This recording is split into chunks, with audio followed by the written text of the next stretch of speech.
بسم اللہ الرحمن الرحیم۔ السلام علیکم۔ یوں تو میرے والدین میں کبھی نہ بنی، لیکن ہمارے گھر کا سب سے بڑا المیہ یہ تھا کہ یہاں لڑکوں کو فوقیت دی جاتی جبکہ بیٹیوں سے دور جاہلیت والا سلوک کیا جاتا۔ یوں لڑکی ہونے کی وجہ سے اس امتیازی سلوک نے مجھے بالکل ہلا کر رکھ دیا۔ سوچوں کی اس اذیت بھری زندگی نے میری روح کے تار جھنجھوڑ ڈالے تھے۔ سوچتی رہتی تھی کہ ہمارے گھر کا ماحول دوسرے گھروں جیسا کیوں نہیں ہے، ہمیں بھائیوں جیسی اہمیت کیوں نہیں ملتی۔ کاش میں نے اس گھر میں جنم نہ لیا ہوتا کہ جہاں والدین نے کبھی ہم پر توجہ نہ دی، وہ پیار نہ دیا جس کی خاص طور پر بچیوں کو ضرورت ہوتی ہے۔ ہمیں ساتھ لے کر کہیں نہ جاتے اور نہ کسی سے ملنے دیتے۔ رشتہ دار آتے اور ہم دور سے انہیں دیکھتے، وہ بڑوں سے مل کر چلے جاتے۔ گھر میں ایک خاص قسم کا تناؤ رہتا تھا۔ میری والدہ کو شوق تھا کہ ان کے بچے پڑھ لکھ جائیں کیونکہ ان کو خود تعلیم حاصل کرنے کا موقع نہ ملا تھا۔ سسرال میں سبھی پڑھے لکھے تھے، ان کے سامنے یہ احساس کمتری کا شکار رہتی تھیں اور جاہل ان پڑھ ہونے کے طعنے سننے پڑتے تھے۔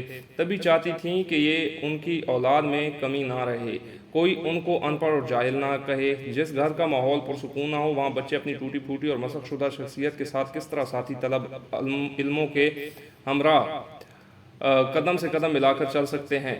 حالانکہ میں ذہن میں تھی اور محنت بھی خوب کرتی تھی، لیکن جب امتحانی پرچہ حل کرنے بیٹھتی تو دل دھڑکنے لگتا، آنکھوں کے سامنے اندھیرا چھا جاتا اور میں ایک لفظ بھی نہ لکھ پاتی۔ بالآخر والد صاحب کو توجہ دینی پڑی۔ انہوں نے سمجھ لیا کہ مجھے پڑھائی میں مدد کی اشد ضرورت ہے، ورنہ کبھی نہ پڑھ سکوں گی۔ انہوں نے اس ٹیوٹر سے بات کی جو روز شام کو میرے بھائیوں کو پڑھانے آیا کرتا تھا۔ اس نے کہا، ٹھیک ہے، آپ کے لڑکوں کو پڑھانے کے بعد میں آپ کی بیٹی کو بھی پڑھا دیا کروں گا۔ میری ضرورت ان دونوں ٹیوٹر سے زیادہ کسی ایسی ہستی کی تھی جو میری ٹوٹی ہوئی شخصیت کو سہارا دے۔ میری روح محبت بھرے سلوک کی پیاسی تھی۔ استاد ہمارے گھریلو ماحول کو سمجھ چکے تھے۔ ان کا نام بخت بلند تھا۔ بخت صاحب نوجوان آدمی تھے، حال ہی میں فارغ التحصیل ہو چکے تھے اور ملازمت کی تلاش میں تھے۔ اس دوران ٹیوشن پڑھاتے تھے۔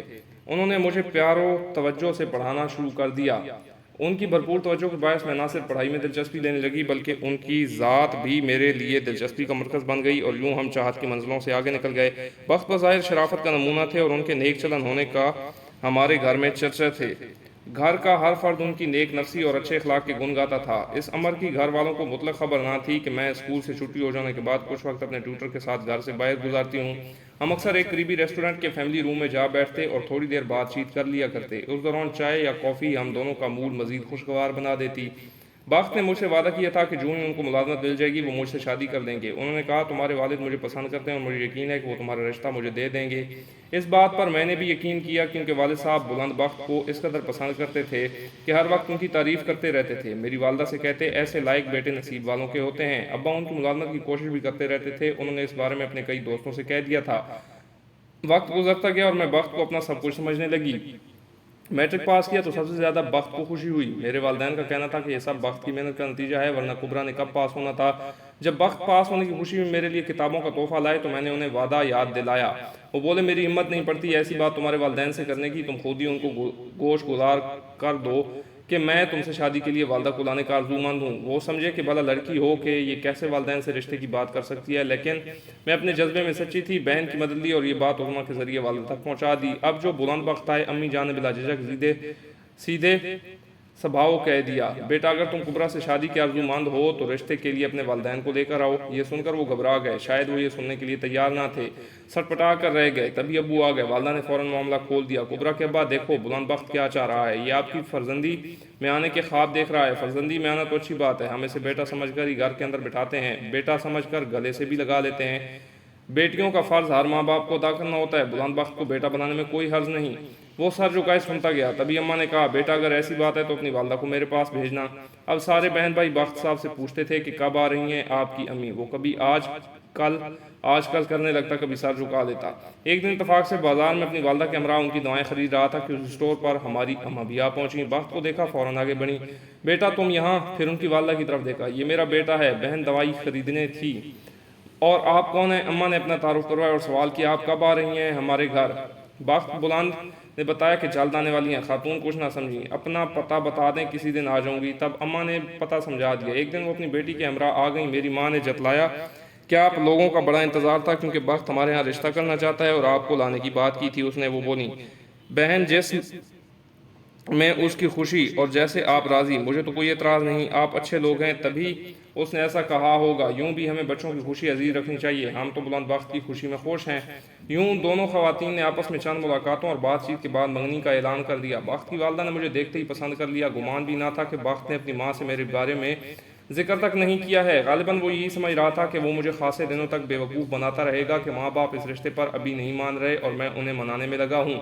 ان کی والدہ ویسے ہی آ گئیں کہ جس گھر میں بیٹا ٹیوشن پڑھانے جاتا ہے ان لوگوں سے ملوں کہ کہاں اور کن لوگوں کے گھر جاتا ہے۔ ہم سے ملی تو مطمئن ہو گئیں اور ہم انہیں پسند آ گئے، خوش ہوئی، رشتے کی فکر میں تھیں۔ بیٹھے بٹھائے رشتہ بھی مل گیا۔ انہوں نے سمجھا کہ بیٹے نے لڑکی پسند کی ہوئی ہے تو بلند بخت کی خوشی پوری کر دوں۔ میرے اور اس کے والدین خوشی خوشی میرے اور بلند بخت کے رشتے پر راضی ہو گئے تھے۔ بخت کو ہوش آیا کہ ارے یہ کیا ہو گیا، مجھے پتہ نہ چلا اور وہ مجھے بے وقوف بنا رہا تھا اور دلاسے دے رہا تھا۔ فی الحال اس کا شادی کا ارادہ ہی نہیں تھا، مگر رشتے طے کر لینے میں ہمارے والدین نے کبات نہ سمجھی اور یوں بری طرح جکڑا گیا۔ جب ان کی والدہ نے ہمارے گھر آنا جانا شروع کیا اور منگنی کا معاملہ طے کر لیا تو وہ اپنی والدہ سے لڑا، آپ نے کیوں اتنی جلدی رشتہ پکا کر دیا، مجھ سے تو پوچھ لیا ہوتا۔ ماں نے جواب دیا، ان کی لڑکی سے محبت کا چکر چلا کر تم نے شریفوں کا کام نہیں کیا۔ ایسی معصوم لڑکی کو فریب دینے کی سوچ رہے تھے تو یہ فریب خود تمہارے لیے جال ثابت ہوا ہے۔ تم نے لڑکی سے کیوں شادی کا جھوٹا وعدہ کیا تھا، اب اپنا وعدہ پورا کرو۔ بالآخر بڑی مشکلوں سے والدین نے دباؤ ڈال کر شادی کی تاریخ طے کر دی۔ ہمارے گھر شادی کی تیاریاں شروع ہو گئیں۔ جس روز شادی تھی اس سے 2 روز پہلے میری بڑی بہن پنڈی سے آئیں۔ جب بھائی اس کو لینے اسٹیشن گیا تو بخت کو وہاں پایا، وہ پنڈی کا ٹکٹ لے رہا تھا۔ بھائی نے پوچھا آپ یہاں کس کا ٹکٹ لینے آئے ہیں؟ اس نے بتایا اپنا ایک دوست کے ساتھ پنڈی اور پھر مری جانا ہے، لیکن پرسوں تو آپ کی شادی ہے، مجھے تو خبر نہیں ہے۔ بھائی نے سمجھا مذاق کر رہے ہیں۔ وہ گھر آئے اور بتایا کہ اسٹیشن پر بخت بھائی ٹکٹ لے رہے تھے، وہ دوستوں کے ہمراہ مری جا رہے ہیں۔ میرے گھر والوں نے بھی یہی کہا، تم سے مذاقاً کہا ہوگا۔ شام کو میں ان کے گھر گئیں، شادی کے بارے میں کچھ بات کرنی تھی، پتہ چلا کہ وہ تو واقعی مری چلا گیا ہے۔ اس کے والدین پریشان نظر آ رہے تھے۔ انہوں نے بہانہ بنایا کہ اس نے کافی دنوں سے ملازمت کے لیے درخواست دے رکھی تھی اور اتفاق کہ آج ہی کال ملی ہے، ملازمت پر اسے بلا لیا گیا ہے، لہذا اب شادی کی تاریخ کچھ آگے کر لیں۔ میرے والدین پریشان ہو گئے کہ اب شادی کی تاریخ کیسے بدلی جا سکتی ہے۔ دعوت نامے بھجوائے جا چکے ہیں اور رشتہ دار دوسرے شہروں سے آنا شروع ہو گئے ہیں، ان سے کیا کہیں گے؟ جو بھی ہو، مگر جب دولہا نہ ہو تو شادی کیسے ہو سکتی ہے؟ تاریخ بدلنا بھی ایک امر مجبوری تھا۔ بالآخر بھاگم بھاگ ہر ایک کو اطلاع کرنا پڑی کہ ناگزیر وجہ کی بنا پر شادی کی تاریخ آگے کر دی گئی ہے۔ کہیں ٹیلی فون کیا، کہیں ٹیلی گرام دیا، جو مہمان آ چکے تھے ان سے معذرت کر لی۔ ان دنوں سیل فون کا رواج نہ تھا، ہر کسی کے گھر ٹیلی فون کی سہولت نہ تھی۔ میرے والدین بہت بڑے امتحان میں پڑ گئے، برادری کو سنبھالنا ایک آزمائش سے کم نہ تھا۔ وقت کا انتظار ہونے لگا، 1 ماہ گزر گیا، وہ نہ لوٹا، شادی کی تاریخ بھی بدل گئی، خبر نہ تھی کہ کس محکمے میں نوکری ملی ہے کہ کوئی خبر لینے جاتا اور اس کے دل کی مرضی کسی پر عیاں نہ تھی۔ وہ دراصل شادی نہیں کرنا چاہتا تھا، اپنے والدین تک کو اس نے اس بات کی ہوا نہ لگنے دی کہ شادی سے بچنے کے لیے وہ یہ ڈرامے کر رہا ہے اور اس کی وجہ ایک دوسری لڑکی ہے۔ اب میرے والدین پچھتانے لگے کہ ہم نے ناحق جلد بازی میں ایسے شخص پر اعتبار کر لیا جس کی زبان پر کچھ تھا اور دل میں کچھ اور۔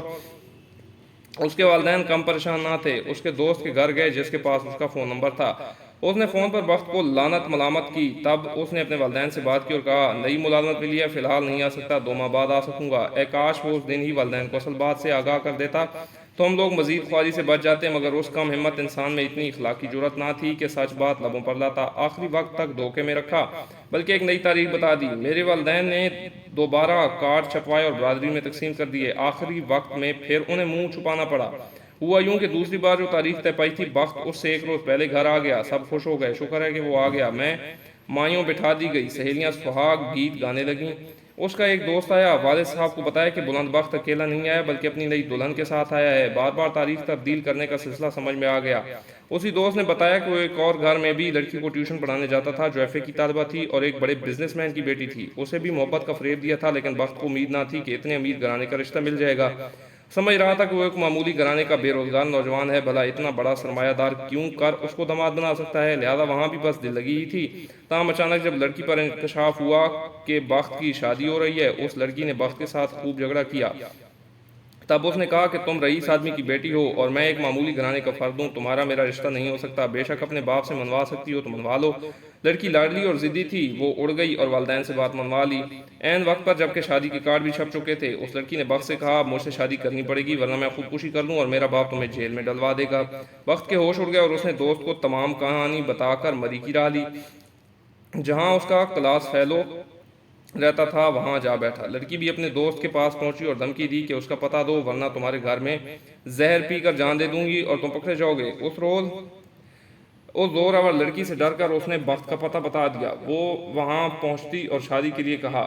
یوں وہ اسے لے آئی اور والدین سے کہا کہ دولہا آ گیا ہے، مگر اس کے والدین شادی میں شامل نہیں ہو رہے تھے، آپ ہماری شادی کر دیجئے۔ اس طرح بخت کی شادی فرحانہ سے ہو گئی۔ ادھر دوسری بار میری تاریخ رکھی جا چکی تھی، پس وہ تو آ گیا مگر اپنی دلہن امیر باپ کی بیٹی فرحانہ کے ساتھ۔ یوں جو خواری میرے والدین کی قسمت میں لکھی تھی اس کا پورا سامان ہو گیا۔ بخت نے تو ڈر کر وہاں شادی کر لی، مگر میرا شادی والا دوپٹہ بے رنگ ہو گیا اور مائیوں کی زردی میرے وجود میں اتر گئی۔ آج اس واقعے کو برسوں گزر چکے ہیں، میرے سیاہ بال سفید ہو گئے ہیں، میں نے شادی سے ہمیشہ کے لیے توبہ کر لی۔ آج بھی جب سوتی ہوں تو ڈر کر اٹھ جاتی ہوں، کسی کی شادی میں اس تقریب میں کبھی نہیں جاتی۔ مجھے شادی کے ہنگامے سے ہی ڈر سا لگتا ہے، جیسے یہ کوئی بھیانک منظر ہو جیسے دیکھنے کی مجھ میں تاب نہ ہو۔ آج بے شک زمانہ بدل گیا ہے، اب لڑکیوں کے لیے وہ حالات نہیں ہیں جو ہمارے دور میں تھے۔